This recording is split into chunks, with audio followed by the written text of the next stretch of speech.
Good morning. Let me know how the audio sounds. I'm using a different mic, a lav mic.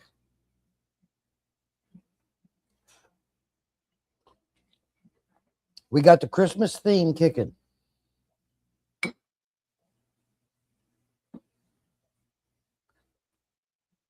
Sounds great. Thank Christine.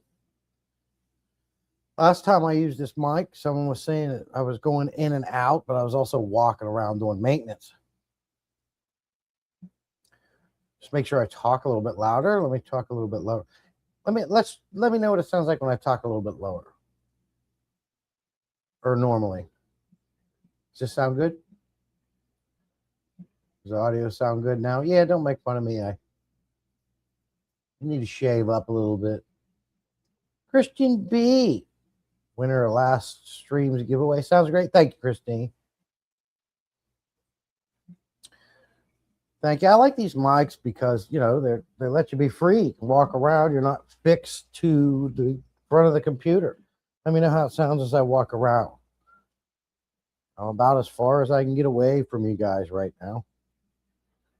Does it still sound good? Do we sound good or does it sound bad? I got a lot of potho management to do. Dead leaves to pull off. As you can see here, more guiding, as I like to call it, to do. Tack them up. Coming down over there. The 20-gallon long potho is coming down and touching the 375 now. Sounds clear. Thanks, 21. Appreciate you. Sounds good back there. That's good to know. That's good to know. I had all this tank maintenance plan to do. And you guys know there's always plenty of that can be done. And we are live vertically and horizontally. If you back out of my live, you can pick which one you like to watch this stream in for you. You can watch this horizontally or you can watch this vertically. All you have to do is back out and you'll see two different thumbnails for my live, and you can pick which one you want to go in. Unfortunately, when you do this, it does split the chat. You might not see unless you're in the same platform, you'll see them. But if someone's in horizontal and someone's in vertical, you won't see them in chat. That's the downside of it. We'll see if they fix it. Hey, Scotty, good to see you, buddy. All chat feeding. Let's see who we got. Anyways, we've got Slim Tim and Sketty. Sketty was in first. And Christine, and we got Scotty and Christian B. 21 Cichlids, good to see you, buddy. Appreciate you dropping in and saying hello. You're feeding the fish. I like to feed my fish every other day. I fed my fish yesterday. Now, I kind of feel bad for them and sprinkle some food in. Anyways, I like these mics too because it allows you to get up and walk around. I can't stand. I'm one of them types of guys I can't sit too long. I get antsy. I get stiff. I gotta move.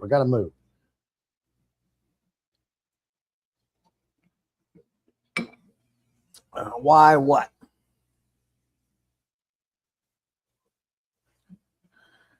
Why do I feed my fish every other day? Because for a couple of few reasons, if that's what you're talking about. One, fish really don't need to eat every day. If they're out in the wild, a meal is not always guaranteed. Number two, when you feed every other day, it allows the digestive system to clean out. So you're not constantly pounding food in their guts.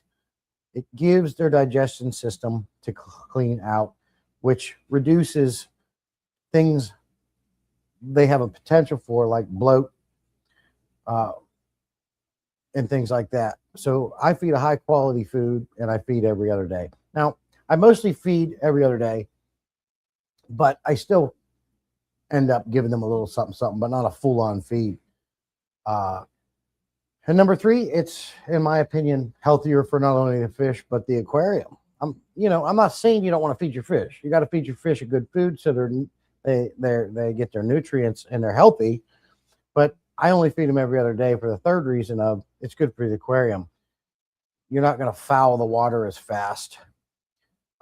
So reducing bloat, giving them a chance for their digestive systems to clean out, which honestly mimics their natural habitat because a meal isn't guaranteed every day.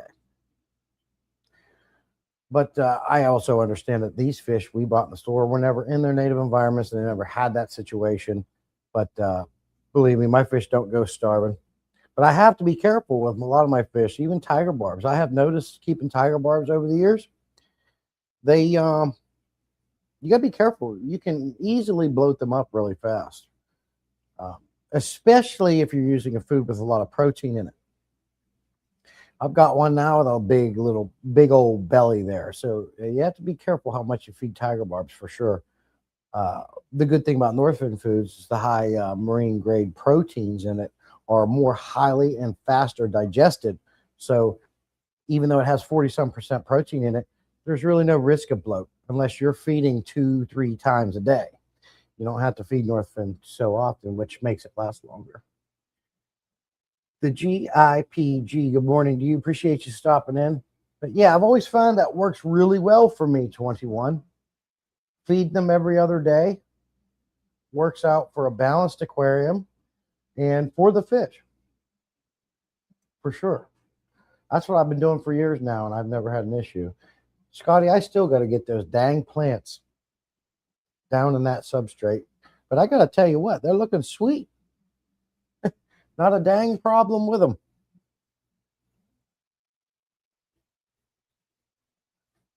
But we got to get them in there. I've been a little lazy with that, Scotty. How often do you guys feed your fish? How you like the Christmas theme layout? Come on now. We got to get it in the spirit.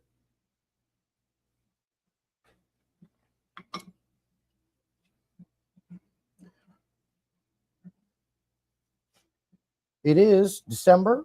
We're approaching Christmas, probably my favorite holiday. I don't know about you guys, but I'm in the spirit. I know Foxy, Dee Dee, they're in the spirit, as always.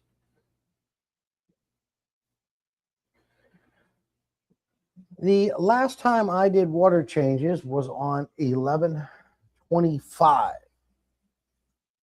This is December 13th. December 13th.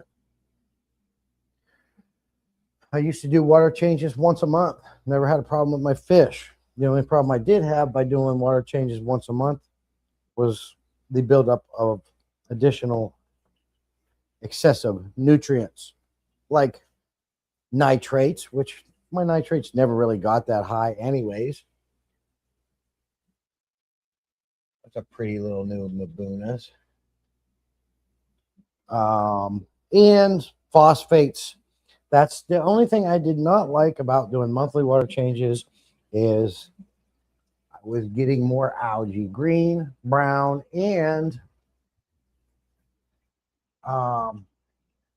blackbeard, you name it. So I kicked it up a notch and started doing it like every 3 weeks. So I'm right in that time frame. Some fish daily, some every next day, and loving the jungle Christmas vibe, man. Cool, appreciate you. And I believe your name's Peter, right? Learned that from Christian or Christine. I have green Christmas lights in my basement around the ceiling like yours. Oh, very cool. Well, these aren't really Christmas lights. They're up here all the time. They're just LED strip lights I put up. I'm in the spirit as well this year. I haven't been given leave in December for 6 years, but this year I got leave. So off for Christmas. I usually work 24. Well, that's awesome, Warren. Very cool. Appreciate you coming in, my friend. And that's cool. I'm glad to hear that. All right, Peter. You got that backwards, Scotty. You said hello, blanket to all. You want to say blanket hello to all. Just finished feeding rounds of all the tanks. That's all right. I'll keep you straight, Scotty. I'll keep you straight. I'm looking a little rough today. I haven't shaved. I don't feel like it. I'm in my new, I feel like this is a Christmassy type coat, but it is cozy. So I'm Christmassy. I got the red shirt. I got the green coat. And I got the theme going on. Iron Ram Fish. Good to see you, buddy. Appreciate you. Does anybody decorate their fish rooms for Christmas? Do you guys put like Christmas lights up, maybe a little tree? I don't do all that. I just got all these big mistletoes everywhere. That's what these are right here. See? All these mistletoes. This one pot, though, is coming down. You can't see it. It's just about coming down and starting to touch my computer. Christine does? Cool. There's Rosie. Good morning to you. It's cold out there today. These tiger barbs, they're chasing a little bit. They're a little feisty this morning. This is one tank right here I really need to. I got a lot of mold built up in this aquarium. I've got to get it sucked out. Last time I did a water change on 11/25, I sucked a lot of that out, netted a lot of it out, but I still got more to do. But I find, even though the tank's ugly, I think they thrive. I always say the less is best. The less you do as far as messing with the tanks, I seem to have more luck. The fish are healthier. They seem to be more active. The tanks get ugly, but they sure as crap look natural. And I have minimal issues. I'm not always in there. My elbows aren't always in there. I'm not always constantly changing water weekly. I'm not scrubbing and cleaning and pulling. I just let stuff sit. The 4 clown loaches, doing great. Swear to God, they're a slow grower, but I swear to God, they're getting bigger faster than I expected. They're on a very good North Fin food diet. They get their carnivore wafers or algae wafers. They get a different varied variety. Seem to be happy. The tank's nice and warm for them. And they love schooling with the tiger barb. So I've got activity, I got color, I got health, I got size.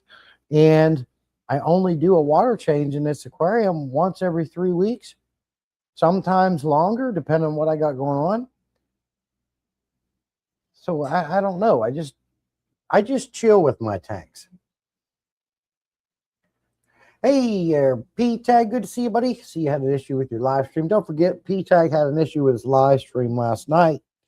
And so he's going to go live after me at noon today. Well, I think noon.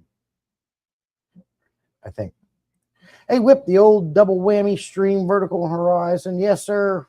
I kind of like it, Whip. And to be honest with you, when you go live vertically, you get more views. The last one I did like this, because I didn't do this last time, my horizontal stream had like 80 some views to where the vertical stream had 130, 40 plus. So it's something I'm still going to do. The nice thing is you can pick which one you want to come in at you like the most. If you like to watch vertically, you can pick that one. Horizontally, you can pick that one.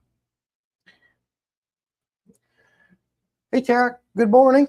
As you can see, Tara is a big Christmas person. She loves Christmas, and she, I think, will appreciate my theme here, along with my red shirt and old-time-looking green coat.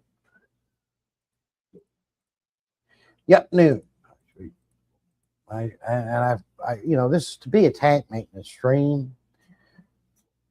I got to be honest with you. I didn't sleep that good last night. Got a slight headache. Don't really feel like doing maintenance right now.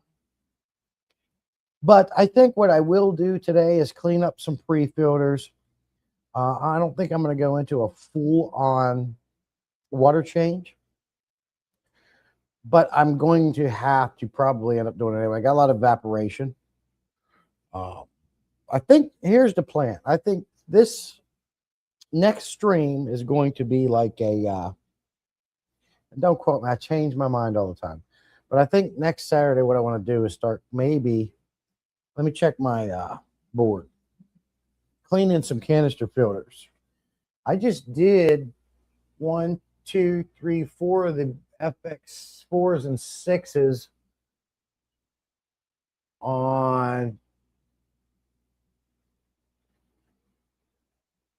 in September, so they're good for a year, but I got some other ones I've got to do. All pre-filters are always needing clean. Branton's Cory Cats, he sent me the orange Venezuelas. I'm looking at them right now. They're doing fantastic. These Cory Cats are just loving life in the 20-gallon long here. I don't know if you guys can see this. No, not really. I love my setup here because I have one camera and you can pretty much see the entire room. There's a few things out of frame, but I can easily turn the camera to show you. But it's crazy. These pothos are doing so well. I'm going to set this up here on a 375. Keeping an eye on the one pothos that Branton gave me, checking their progression. I don't know what to say here about this one. It's not seeming to be growing, but it's not dying either. I got new growth on the Monstera. Monstera is doing good.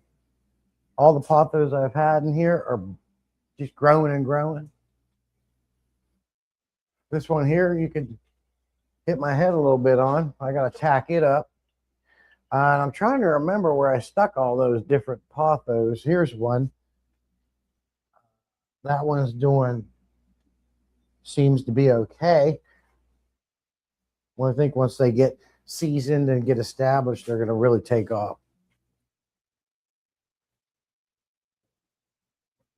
Whip says, I think that's because, let's do this.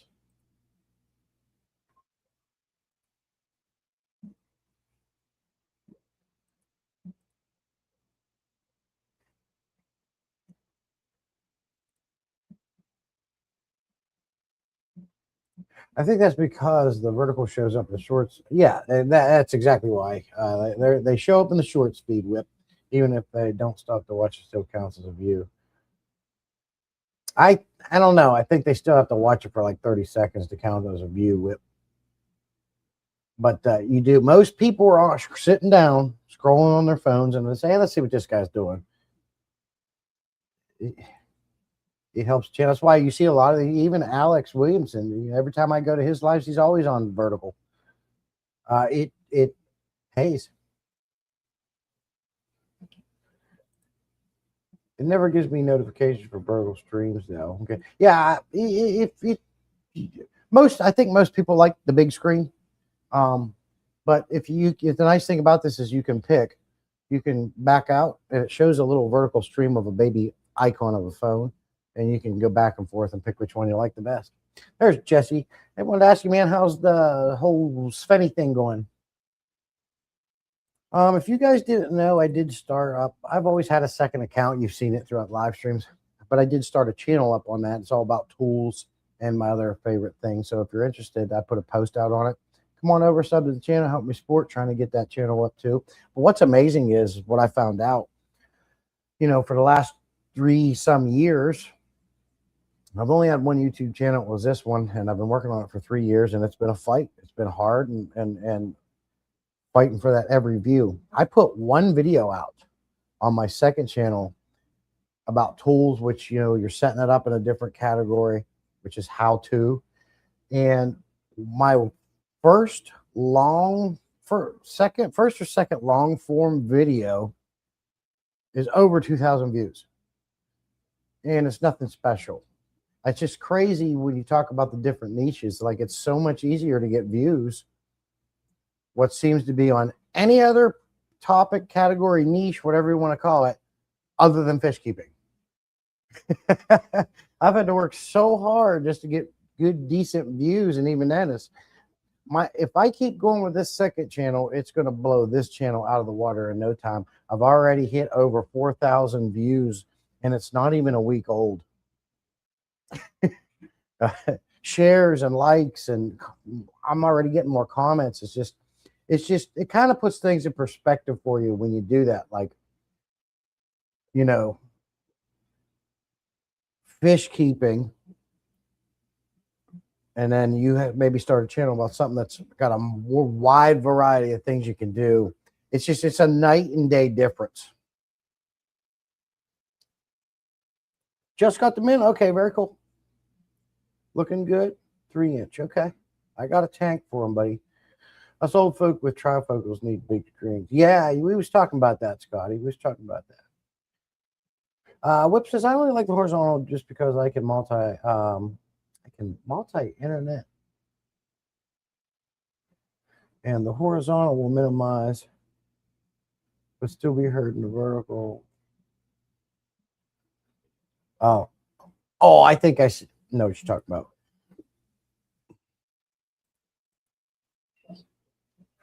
Man,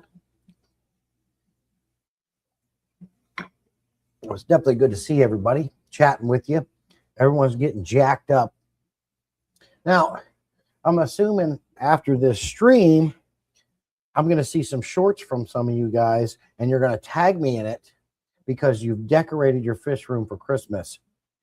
At the Salient one, check out the Christmas lights on my tank. Check out my baby tree, whatever you want to do. We need to get some festive, get in the spirit here. So I think Whip said he was going to do it. He said, all right, I'll throw up some little lights around my Salient tank that's got the sand in it and tag me in the short. That's the challenge. After the stream's over, I want to see some shorts with some decorated fish rooms. Tag me in it. I want to see that. We got to get in the spirit. I'm in the spirit. Look at me. Look. My whole fish room screams Christmas, and I got the whole theme going, right? All this greenery. Look at me. You got to get in the spirit. Too many people aren't doing it anymore. I remember when I was a kid, we talked about it.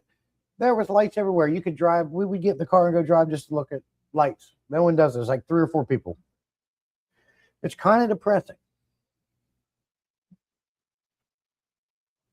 I know Tara, she's going to decorate. She loves Christmas. I'm sure I'm going to see a short from Tara with the 20-gallon all decked out. Your jacket looks, no, it's green. It's got black squares, but it's green. And then I got the red shirt on.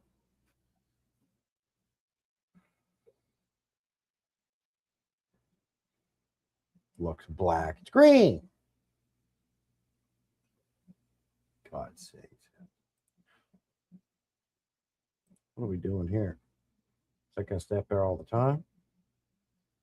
So we still sounding clear on the audio. Everything's sounding good. If everything goes to plan, we're going to be making some more changes in the house, which might give me my extra space back over here. And if I get my extra space back over here, we got some changes coming to the fish room. Hello. You see the green lights back there? They're always up. And you see the border on my screen, right? It's all Christmas themed up. I always have Christmas lights in my fish room. The green ones are always lit up. I got the green Salient Aquatic sign you got me. And I got the green mistletoes everywhere. See, look at all these mistletoes. They're everywhere. I got these mistletoes everywhere. So that's what those are for this month. These are mistletoes growing real good.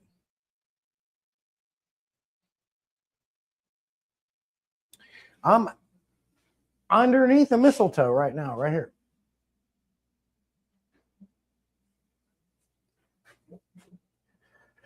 Sketty says it's loud at my house, so I'm mostly watching. Okay, Sketty, that's all right. Yeah, let us know, Christian B. Let us know how that filter's going when you get it and all those things. Oh, that counts. All of it counts. You're wrong. It all counts. Yeah, I'm kind of dragging my feet on the maintenance end of this.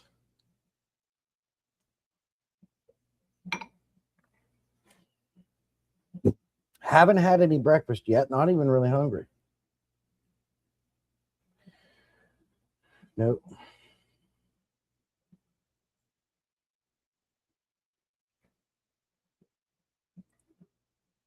Oh, I'm Christmased up. All you have to do, Tara, is take your phone, go into YouTube, hit the little plus button at the bottom, and tap on shorts. And you can make a 15-second or 3-minute short, and you're going to record your tank with Christmas decorations in it, meaning maybe get a Santa in there or something, or some lights around it, and then tag me in it. To tag me in it, all you have to do is put at the Salient one. Oh, it's cold out here. On my way to another swap, so going into listening mode. All right, Whip, be safe, my friend. Appreciate you listening. Oh, thank you, Sketty. Appreciate it. I'm liking it. I really enjoy the setup. This here is in the way I knew it would be. This is my little DIY workout bench. And you know how that goes. You use it and then you don't. And you use it for a little bit and then you don't. It's in the way more than anything.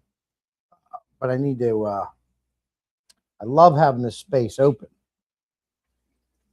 So that's another thing. And that room opens up. I'm going to be setting a little exercise room up there along with a couple of tanks, things like that. All the fish seem to be happy. These convicts back here had more babies, but the last brood, if whatever you want to call it, got eaten. Now they had some more. I'm honest with you, I hope they get munched up too. I don't need no more convicts. Mbunas, they always got little babies in here, always. Happy fish, colorful fish. One of my favorite tanks right here. This golden dojo loach probably got to be the oldest dojo loach in the world. He is a trooper. And they're under that piece of driftwood. And they're crazy. Just when you think they're dead, they're not. This tank needs some work right here. This 125-gallon community tank. You clear these pothos out and you scoop the duckweed out and you get more light. Then the duckweed comes back and the pothos come back and you can't barely see in the tank. And so this, when I get those Geophagus sphennies, this is a tank I want to put them in to grow them out. They're going to be right here. So I've got to get this tank up to par.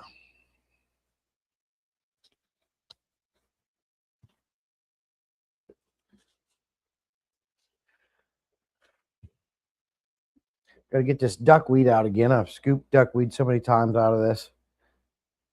The AQQA, if you guys remember, I put a video not too long out on that. The AQQA fluidized moving bed filter has never stopped. It's still going. Pretty impressed with that.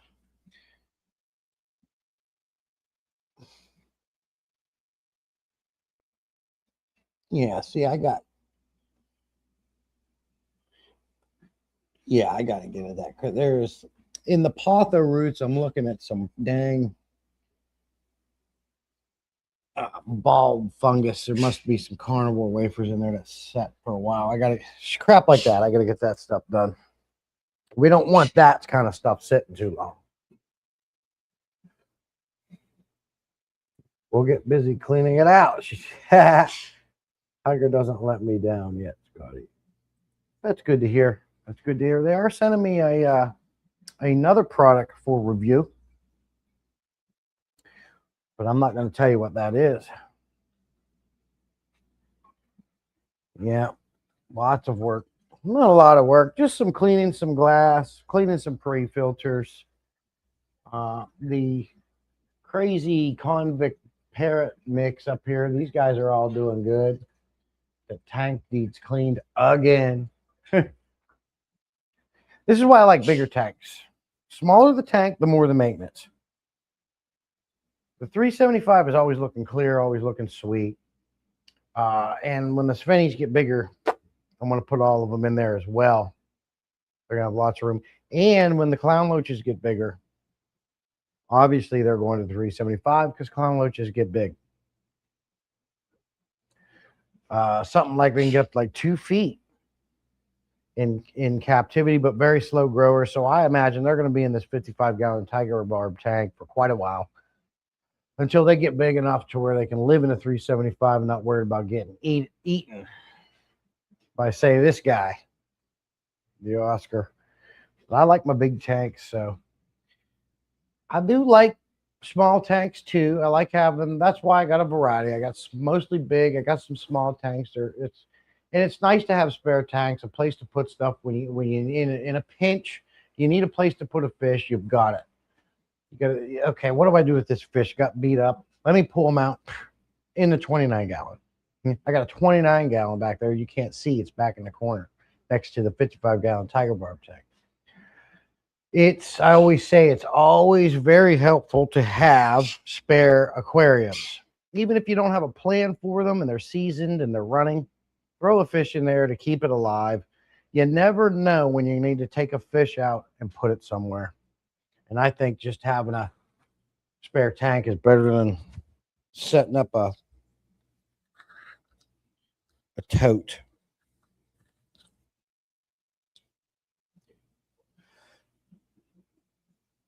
Hey, Roy, good to see you. Appreciate you dropping in. Hydro lights in the heater have been solid, but they're 0 for 3 on air pumps. 0 for 3. See, I had one of their air pumps. Now I didn't run it very long, but it is super quiet, and I really like it. And then of course I got their massive one up there as a backup in case Gemco ever falls out.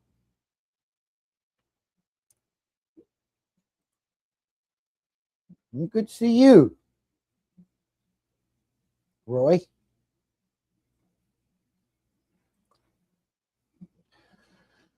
So, yeah, I'm just being a little bit lazy here within the fish room. I can't get started here. I don't want to do it. I'll tell you what we could do for some fun.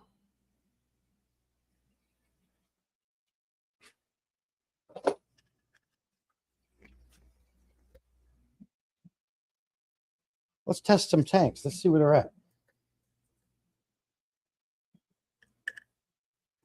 Let's see where the tanks are sitting.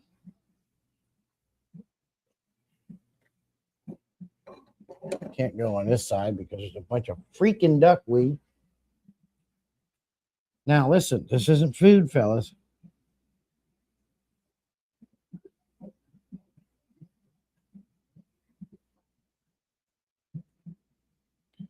We'll set that over there, and we're going to see where that tank is at.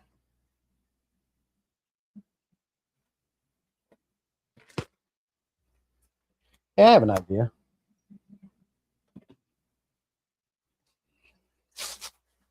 I have some extreme aquatics goldfish food I need to get rid of. Let's see if the Oscar likes it.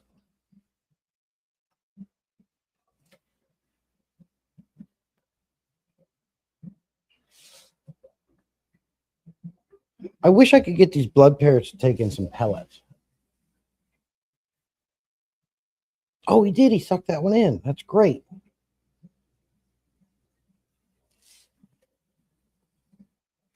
I've only really been able to get these guys to I ensure they eat stuck in large flakes.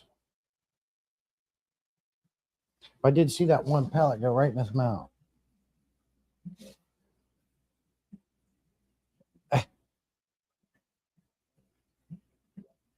I got to get some more of them large flakes.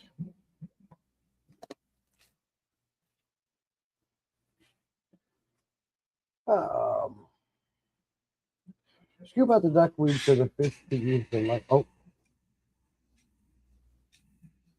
calm yourself. It's all right. Yeah, it's all right. Scoop out the duckweed so the fish can see the light of day. Oh, they see it. They see it. They're getting it from. Don't forget, I got a lot of lights out here, ambient lighting. They're getting from there too, too. All right, let's see where the 375's at.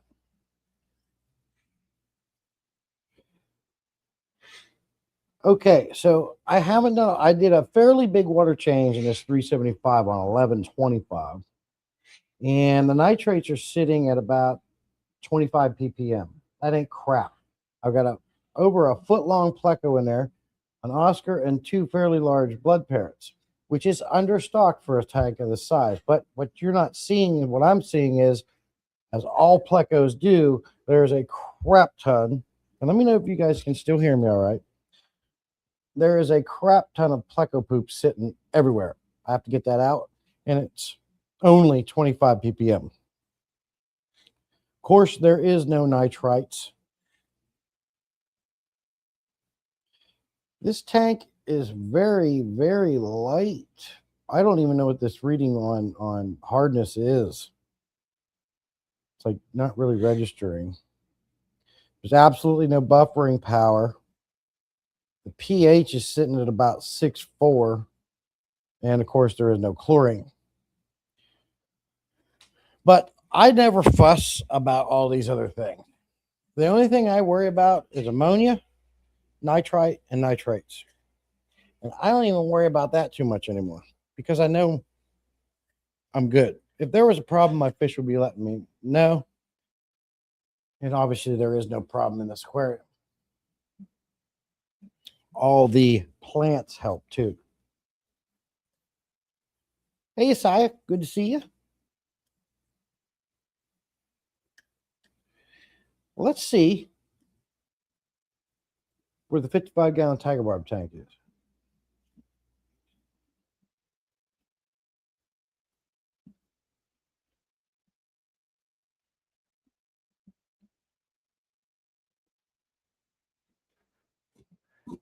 We'll let that sit, and then I'll read those results. This is something I don't ever do. Is I like to test my tanks just to see where we're at, what the water's doing, for sure. But it's something I don't worry about anymore because my tanks have been running so long, they're so seasoned. It doesn't mean a problem can't arise, but more times than not, they're fine. And like I said, if there was a problem, your fish would be letting you know.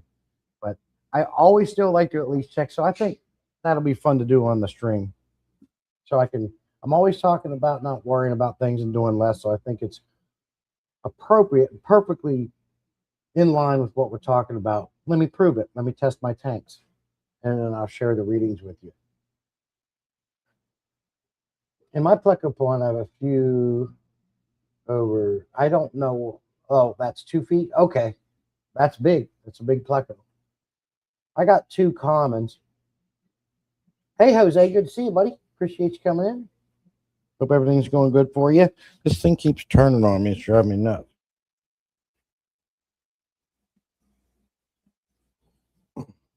So let's see where the 55-gallon Tiger Barb tank is.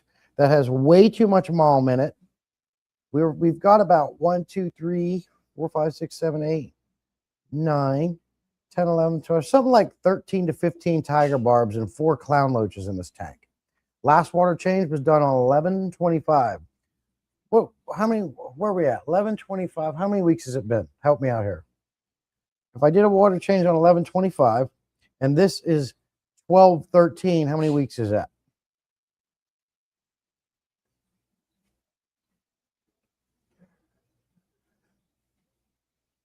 $11.25 to $12.13. How many weeks?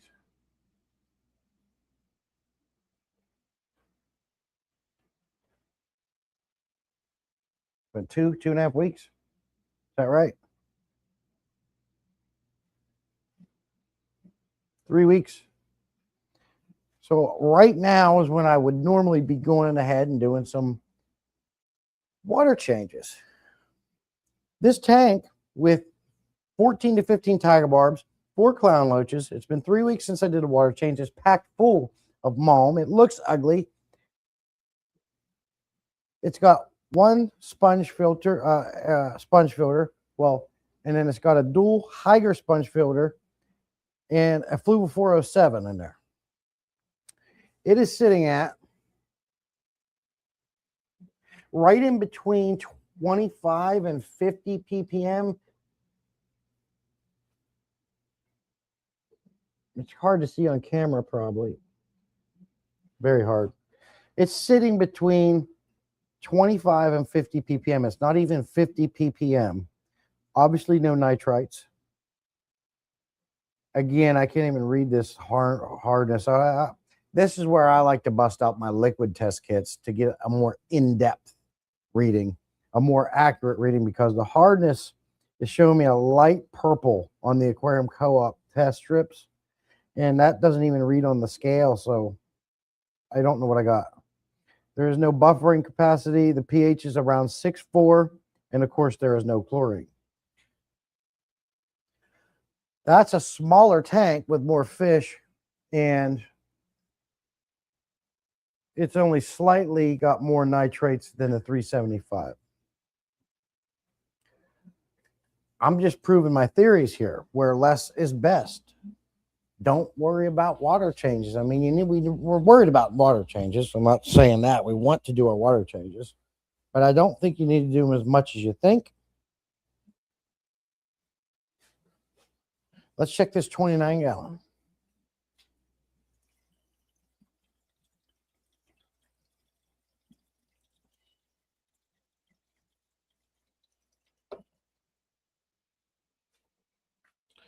Oh God. Well, if duckweed gets on the strip, will that affect it? If duckweed gets on the test strip, will it affect the reading? Let's redo this.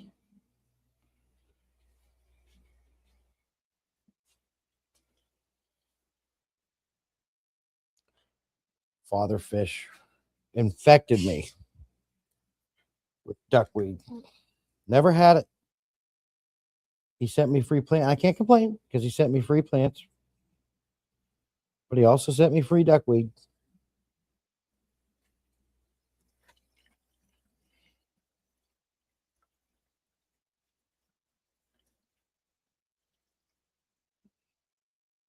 All right.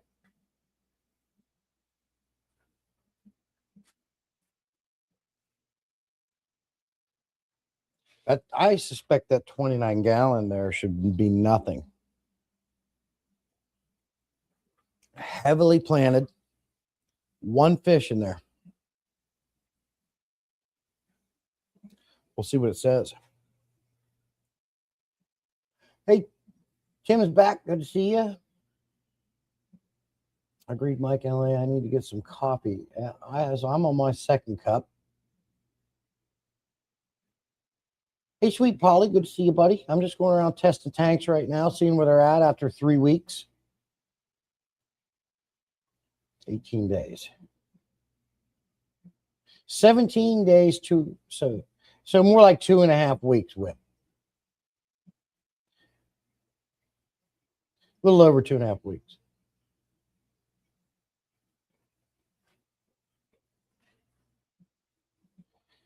So it says, do local Austin. Yes, I do daily coffee water changes internally.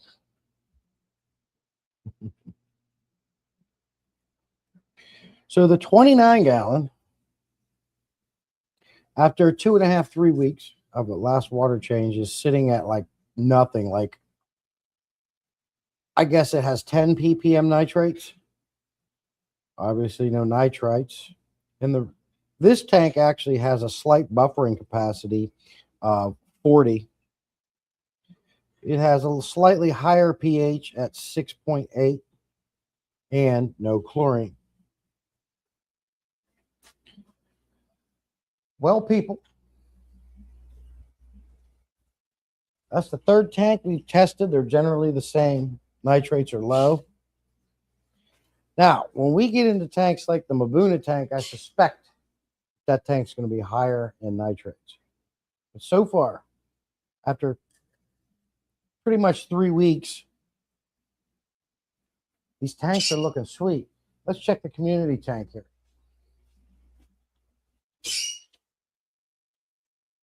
Now, obviously, we still want to do our water change because our water changes are not solely just about lowering nitrates. It's about getting them fresh minerals in there. It's healthy for the fish.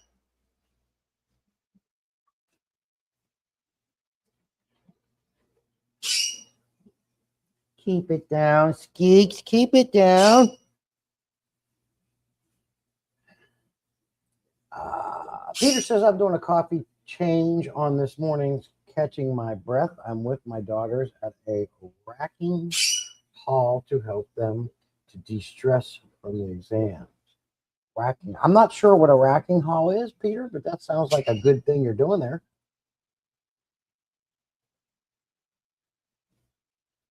Helping the daughters de-stress.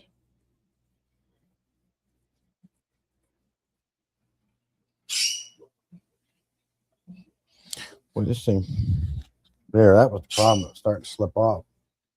keeping an eye on the change here. And now, so in this 125 gallon community tank, I've got 1, 2, 3, 4, 5, 6, 7 or 8 angelfish. There's 1 Buna. There's 4 glowfish in here I rescued from the community, 2 black skirt tetras, 2 Pictus cats in that tank, which is not heavily stocked. Plenty of room for some Geophagus. What's the directions say on how long to wait? Let's see.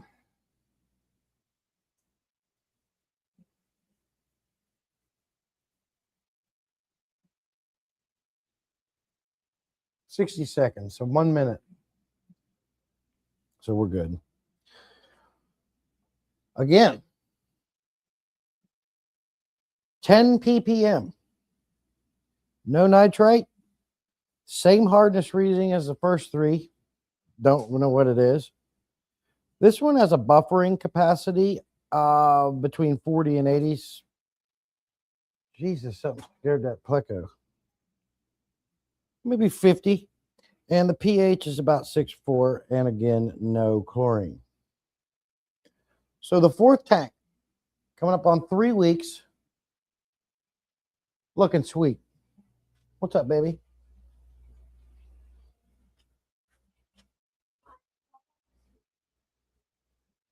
What?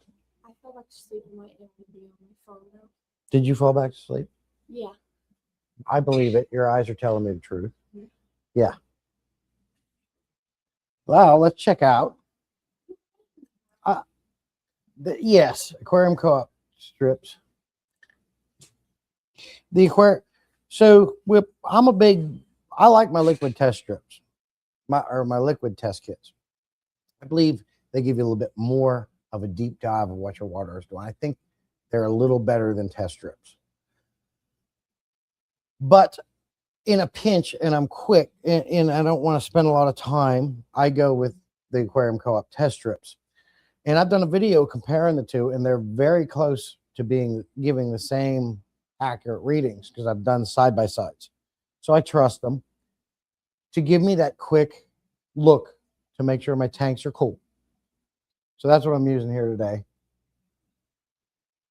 Happy holidays to you, Peter. Yeah, quick test. But when I'm chilling and I'm not in a rush and I'm in the fish room, I'll bust out whatever I got. Right now, I'm using the Fritz liquid test kit. Forever, I use the API. But then I'll just sit down and really enjoy myself. Got my little workbench over there, and I'll test my tanks. And a lot of times, I'll put on a white lab coat and really play the part. I got my little beakers and my things, and I got my lab coat, and I'm acting like a scientist. I'm just kidding about that lab coat. Now, this tank right here, we're going to test the 125-gallon Mbuna tank. Not really overstocked, but there's quite a bit of fish in here. When they were in the 75, it was very overstocked. I had to start doing water changes when they were in the 75 every 2 weeks because the nitrates were jumping up to about 100 and 120 ppm. I haven't tested this tank in a long time. It's been about 3 weeks since I did a water change in it. Let's see what the water's doing. You got to hold this strip hard because sometimes they come up and nab at it thinking it's food. Best thing I want them to do is grab them. I got it tested. I had to make sure I wipe the old water away from the last test so it doesn't affect the new one. I'm going to guess. You guys guess with me. What do you think the 125-gallon Mbuna tank's at? Easily always have been my most high, had the most nitrates always out of all my tanks. I'm going to go with 80 ppm. What do you guys say?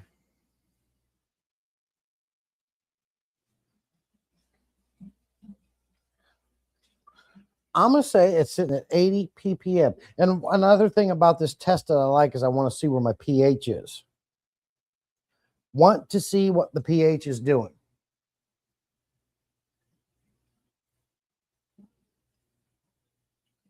I'm guessing 80 ppm.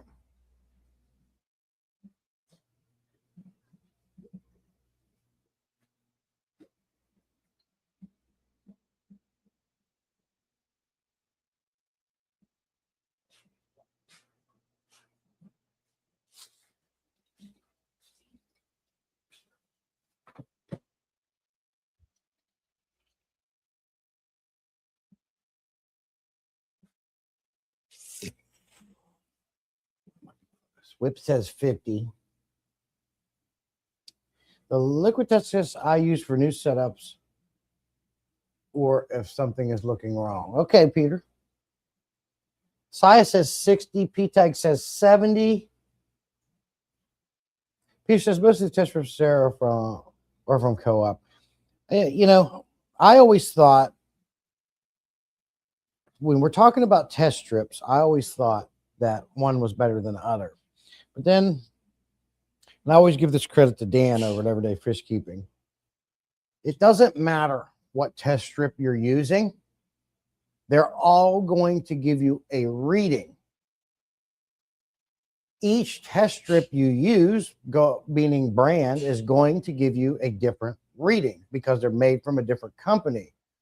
But it still gives you a reading that you can go by. So it doesn't matter what test strip you use.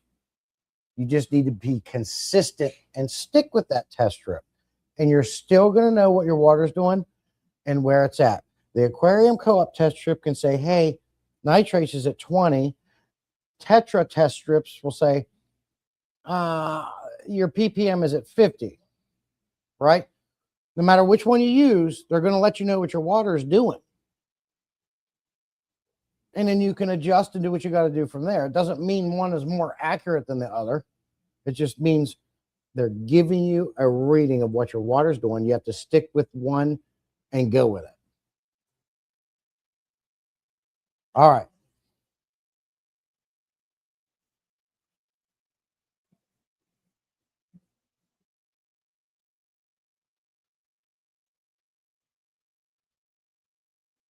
All right, P-Tag.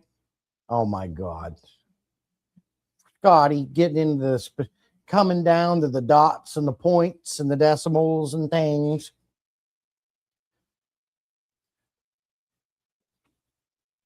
Scotty's in here causing hell. All right. P-Tag's at 86.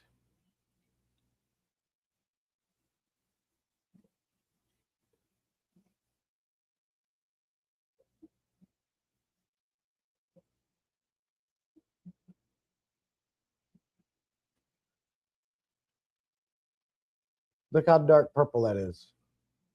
So hard to see on the camera. But that water is sitting at 100 ppm. Always my most highest tank with the nitrate. So I was wrong. No one guessed it. Did anybody say 100? I don't think anybody said 100. It's at 100 ppm. You know what, Tara? I haven't looked at that yet. I'll do it after the stream. So, Mbuna tank sitting at 100 ppm nitrate. Absolutely no nitrites. Again, I don't know what the hardness is. It has a buffering power of 70. Says the pH is sitting around 6.8. And of course, no chlorine. So, out of the 5 tanks we tested, as I suspected, Mbuna tank by far has the most nitrates. And I believe that is because the amount of fish in here. And they keep pounding out babies. I got little babies in there, and they're contributing to that. So far, the Mbuna tank has the most. All the other ones are chilling. And a lot of people will test their tanks and do water changes based off that. So I might not necessarily have to do a full all-out water change on every aquarium. Just do the ones that are ridiculously high, like the Mbuna tank, but they're fine. It's even though it's 100 ppm nitrate, they're fine. But if I'm coming in this fish room to do a water change, I'm just going to do all the tanks. You're here, you got the pumps out. Let's check out the 75-gallon goldfish / angelfish tank. Of course, they thought they were getting something to eat too.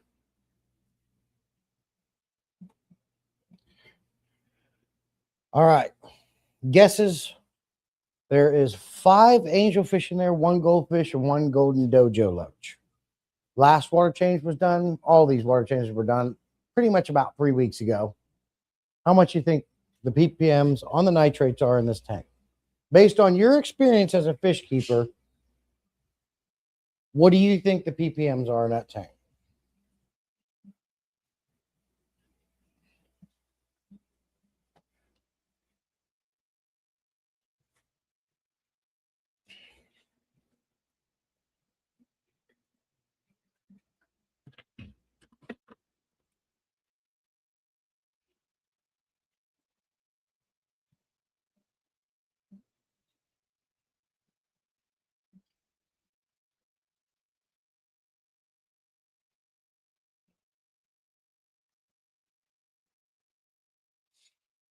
He says, what is the most troublesome tank what's your most troublesome tank? I've got 1 tank, but whatever I do always grows a bunch of green hair algae.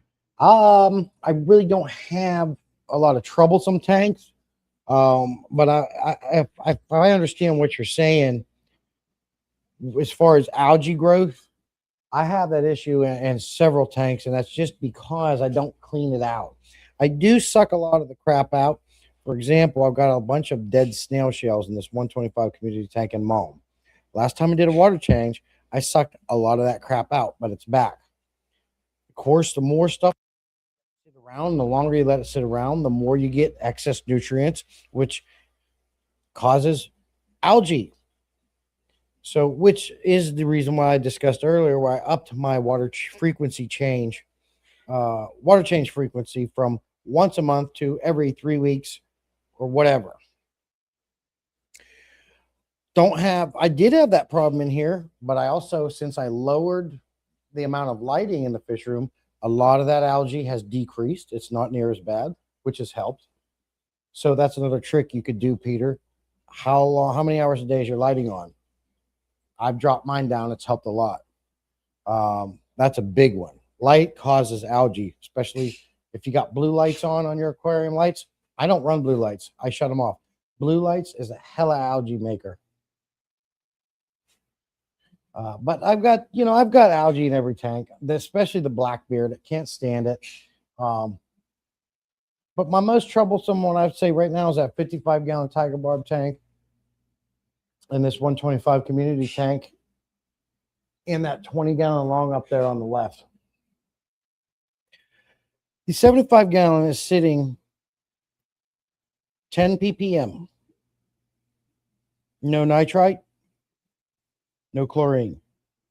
It has a considerable amount of buffing power at 80 because I have a sack of crushed coral in there. And the reason why that's in there is because of the goldfish. If you didn't know it, goldfish like a higher pH. And I'll tell you, since I added that crushed coral, a big old sack of crushed coral sitting under here,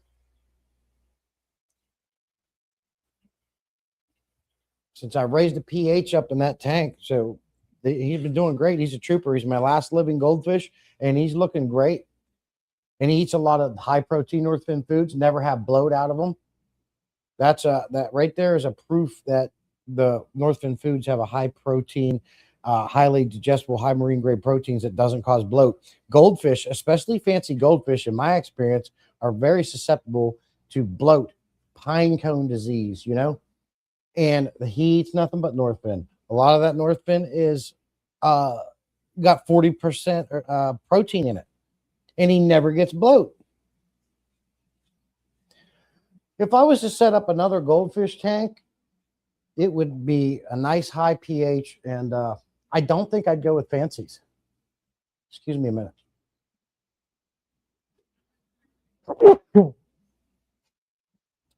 I would probably go with your regular goldfish because fancies are too sensitive for me.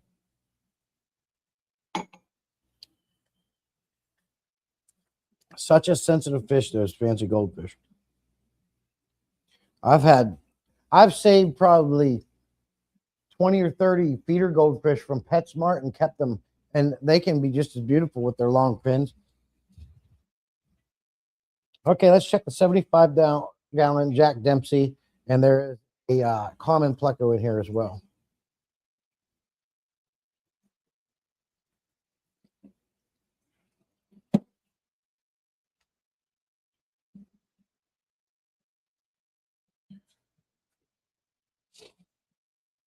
Yes, and I talked about that. I had to take the Dempsey out of this tank, put him back where he came from because he was bullying the other guys too much. And since I've done that, the Oscar's coming out. He's enjoying life again before he was in there. And I want a peaceful 375-gallon tank with large fish in it. That's the plan for this 375. Thanks to Scotty sending me some very large crypts. It's looking sweet. I got jungle bow in there. I just got to get all this pleco poop out of here. And you guys seen my tool for that. That sneeze was fake.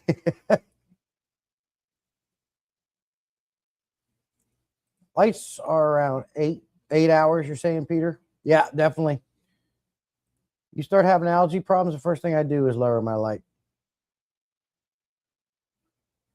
P-Tag says, I've actually debated on Shibunkin goldfish tank. Yeah. I like goldfish, one of my favorite fish, but I can't. I've had those fancy goldfish are so sensitive. Let's see. Oh my God. That Jack Dempsey's a fairly large fish. The common pleco in there, he's fairly large. In a 75-gallon aquarium that hasn't had a water change for coming up on 3 weeks. Is it sitting at, I'm going to say 5 ppm nitrates. Of course, no nitrites. pH is around 6.8. And of course, no chlorine. So again, the tank's sitting sweet. Really don't need to do a water change in these tanks. The only one so far that I can stand to do a water change in is the Babuda tank. Now, we're going to next check the 125-gallon Big Oscar tank. We're going to see what that tank's doing.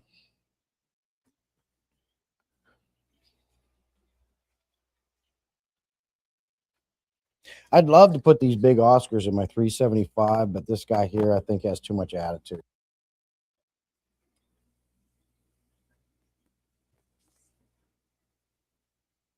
I did have to put a heater in this tank. You guys know I don't like heaters, but I did have to put a heater in that 125-gallon Oscar tank because it was sitting at like 69 degrees. A little bit too cold for tropical fish. So I put my big, and I had to be careful with the choice of heater I put in there too, because I can't put my Fluval glass heaters in there. They were playing them with like toys. Last thing you need is a freaking heater breaking in the water. So I put the, I forget what kind it is, what it's made out of, but I think it's from Eheim, 300-watt heater. He can bang that thing around and he's not going to break it. He could break something internally, but he's not going to physically crack it.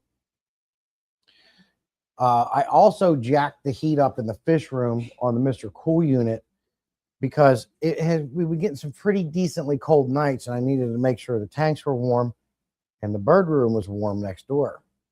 I jacked that thing up to 85 and put it on constant fan instead of auto, and it warmed both rooms up beautifully. We had to end up turning it down. It was actually getting too warm in here. So having done that, I could most likely unplug the heater now because I'm heating the room much warmer. That's my idea here. I hate heaters. Let's get rid of the heaters. Let's heat and cool the room. But unfortunately, I had to do something because 69 degrees, they were kind of sitting still. As soon as I warmed it up, they seemed a lot more comfortable.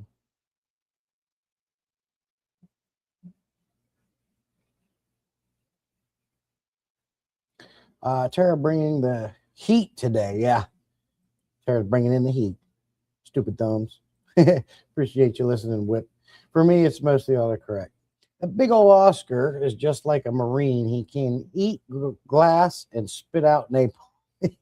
He is a beast. They were banging him around. I'm like, oh my God, he's going to break. It's one of them fluval, one of these.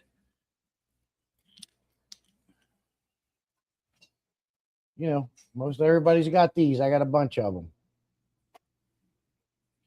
Banging them around. I was like, can't have that.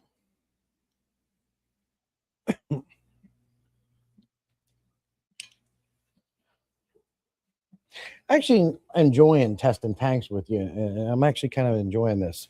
Never thought about just doing like a testing tank, seeing where the water at type of stream. You guys like this kind of seeing what another fish keeper's tanks are at, what they look like? So the 125 gallon big Oscar tank isn't as bad as I thought it would be.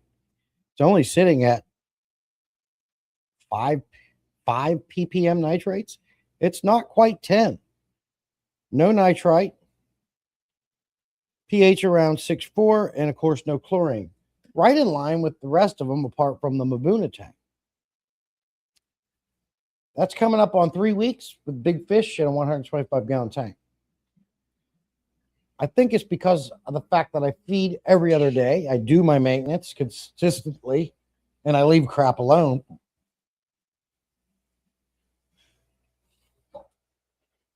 Okay, let's check the 65 gallon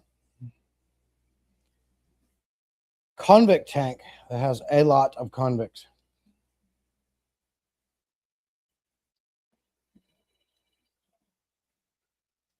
Of course, they thought that this was food.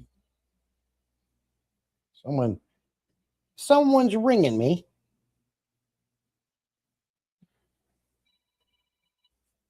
Bullcrap number. Yes, so 65 gallons, right behind these 275s. A lot of convicts. They just laid more babies. The last batch got eaten up. Honestly, good thing, because I'm getting so many convicts. I'm going to have a problem. They're going to be going to the fish store. Those ones got eaten up, so we'll see what happens with this batch. We'll see if they survive. Nature keeping things in balance, I suppose.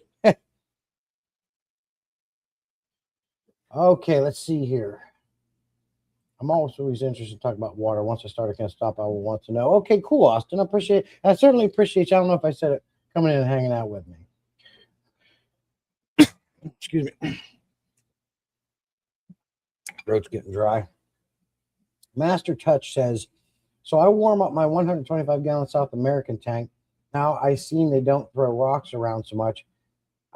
Tank it isn't a mess around so much. It isn't a mess sitting at 77 now. So what you're saying is, since you've warmed your tank up, they're less aggressive? Is that what you're saying? I've heard, and there's a fine balance there. I've heard from some people, if the tank's too warm, it makes them aggressive.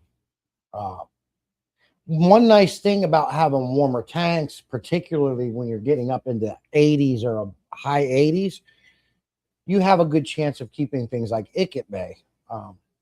Honestly, knock on wood, I've never had a problem with ick. Most of my aquariums have been kept around 78 degrees. Never had a lot of issues. But recently I've had to add some heaters in because the clown loaches like warmer water. So I had to put a heater in there. And even at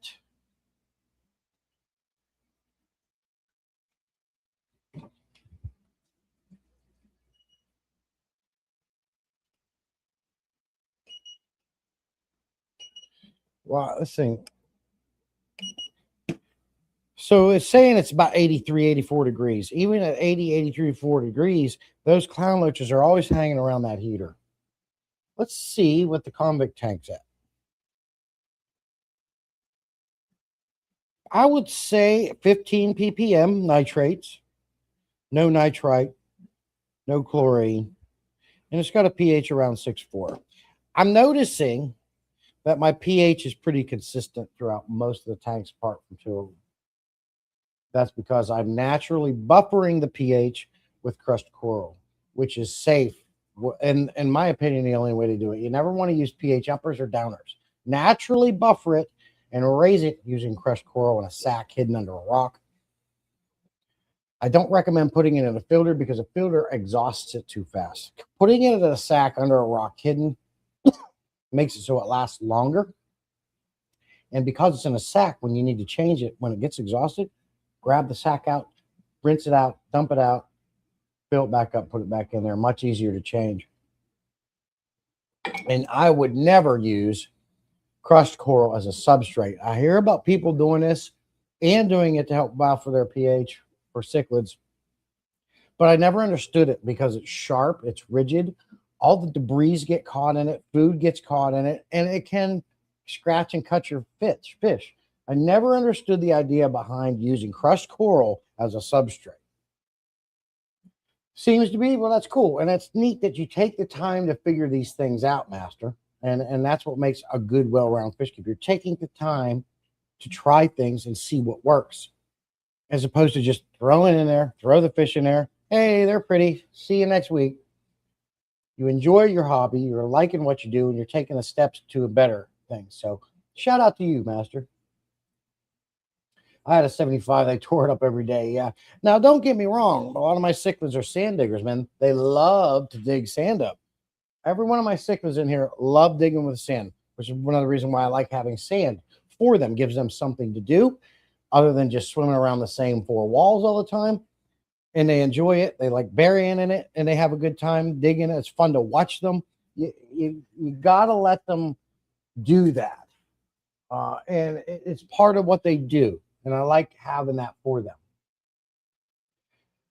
Yeah, I recently lost my big red Oscar. He went berserk in my tank, and I thought he broke the top, but he busted his head open. It was bleeding out of his gills. I had to put him down. Oh, that sucks, Scotty. Sorry to hear that, man. Got to run, Jesse. Thanks for it. No, thank you, Christine. Be safe. Have a good weekend. All right, now we're going to test. We're going to jump over here to this 55-gallon convict tank. We're going to start calling this 55-gallon convict tank over here overstock.com. That's what that tank is, overstock.com. Why? Because I had so many convicts in the 65, and I wanted to separate the male from the females so they'd stop having babies. So they went to overstock.com. And since then, I haven't had them over here try to. It's like a free-for-all tank. It gives me a place when I need it for something. I suspect this tank will be very, very low on nitrates because there's not very many convicts in there. I also got patho management to work on. I got some to tack up.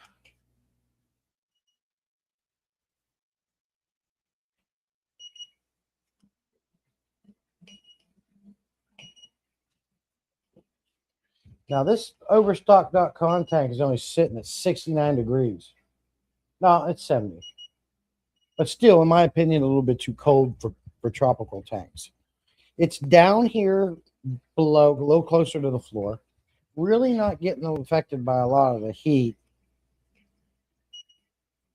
It's only sitting at 70 degrees. These tanks have heaters in them. That's 78, 78, 75, which I don't want to raise anymore. There's a goldfish in there. They are a cold water fish, but goldfish are very adaptable. But if you really want to keep a healthy goldfish tank, you want to make sure your pH is high, and you want to make sure it's cold. They'll live forever.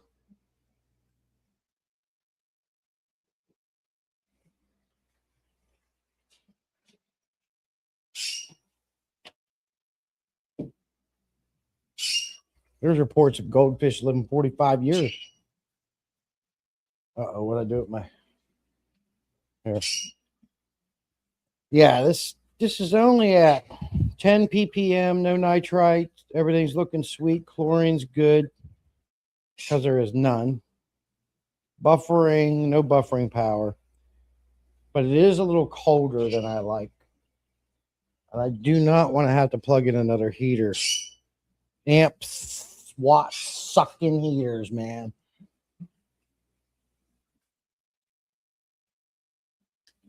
This one will be interesting. Let's see what this 20 gallons doing with the Tiger, Blue Polar Tiger Parrots, and convicts. A lot of fishies in here. Water's getting evaporated down. I got to scrape it. I got work to do. But it's fun to do this and go around and check these tanks with you. It lets me know where the tanks are before I do a water change. It's letting me know where all my tanks are at, what's going on, what's my water doing. Keeps me in tune. So do you need to test your tanks all the time? No. And I think most of us, when we got these established tanks, we know our tanks, we know our fish. We really don't test them more often. So, but I do like going around testing periodically to see what it's doing.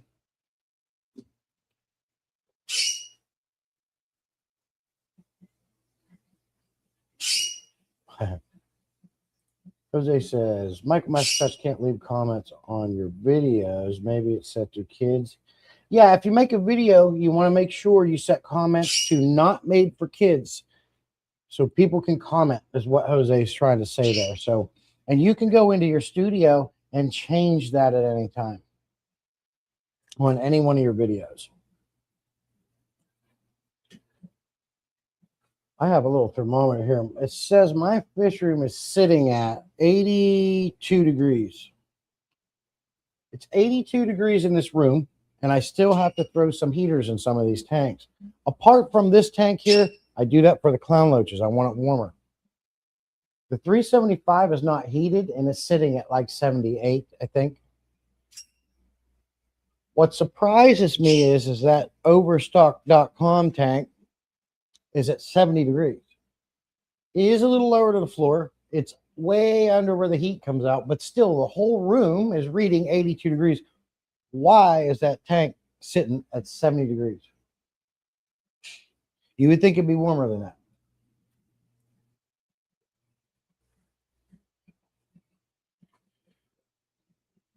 Oh, wow. Now here is a prime example of why I say less is best. Keep your hands out of your tanks.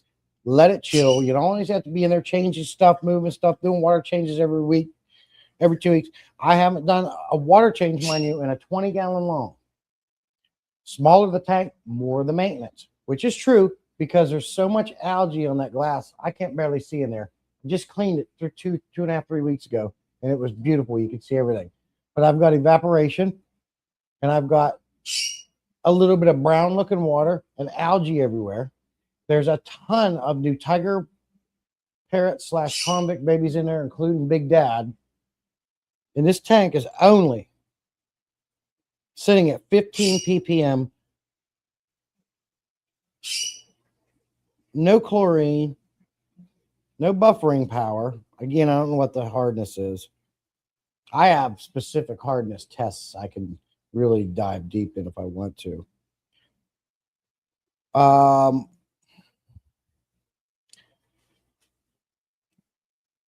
And no nitrite.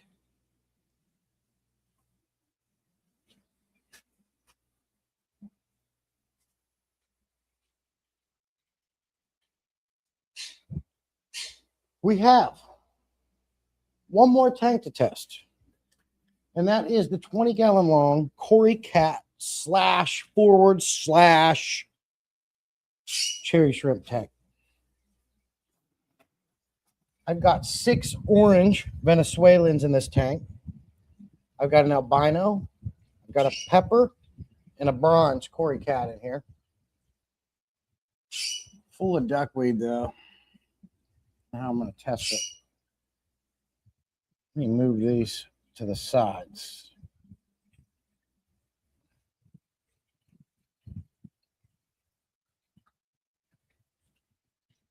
Beautiful. Got none on that strip.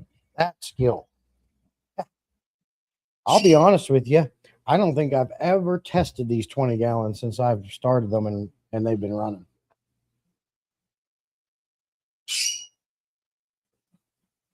Slum and Smoky. Tim missed you sneaking in through the basement window. Good morning. Slum and Smoky, Tim. Stop texting and drive and whip. It ain't worth it. This will be the last test. We have been on for an hour and 20 minutes. After I read the readings from this, we're going to go ahead and end the live stream. It was certainly fun to hang out, test tanks, and go over things with you. I've never done this before. Kind of enjoyed it. Maybe that's something we can do once a month or something like that. We'll do a tank test, see what more water is going. But I imagine it's going to be doing the same thing it is now.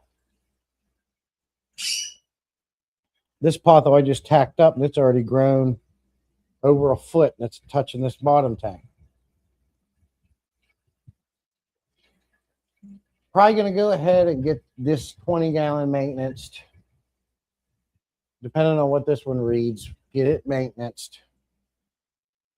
Do a water change in the Mabuna tank for this weekend and end it. I will top off the 55. It's gotten a little low, and I'll top off all the tanks. Topping off tanks is not a water change replacement, but it does dilute nitrates and it does add fresh minerals in your tank. So if you're in a hurry, you don't have quite time for a water change, and you have evaporation, you can just top your tanks off until you get to what you really need to do. Wow, this tank by far has the highest nitrates out of all my tanks. This bad boy's 100, 105 ppm, no nitrite, no chlorine, 6.4 pH. 100. It's got over 100 ppm nitrates in that little 20-gallon tank with 9 Cory cats and a crap ton of cherry shrimp. It must be because of the crazy amount of cherry shrimp in there and the bio load on that tank. So what that tells me is that tank is going to need bi-weekly, if not weekly, water changes. That's too small of a tank to have that high nitrates in. And if you want those Cory cats to live and be healthy, that tank right there is going to need at least bi-weekly to weekly water changes. And I didn't know that. Literally the first time I read this tank. So we're definitely going to get the water changed out. Now, the fish aren't showing signs of stress. Eating, they're happy, they're swimming around, schooling together. I don't have a problem, but long-term exposure to that high nitrates in that small tank can be a problem. So we don't want to be doing that.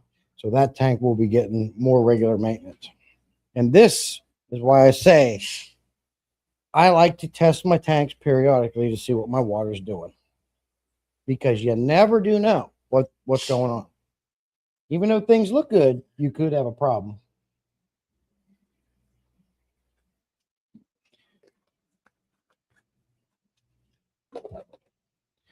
But that's it. I want to thank you guys for hanging out with me again. You guys know I love hanging out with you on Saturdays. Look forward to it. And it's always good to see you. You guys be safe. Enjoy the rest of your weekend. Be safe doing whatever you're doing. I'm going to go get some breakfast, and we will see you next Saturday. We'll see you out in the field. If you want to, subscribe to my second channel, Salient Tools. Help me. I can use your support over there. Hey, Garcia, good to see you, buddy. Just heading out. Talk to you guys later. You're the best.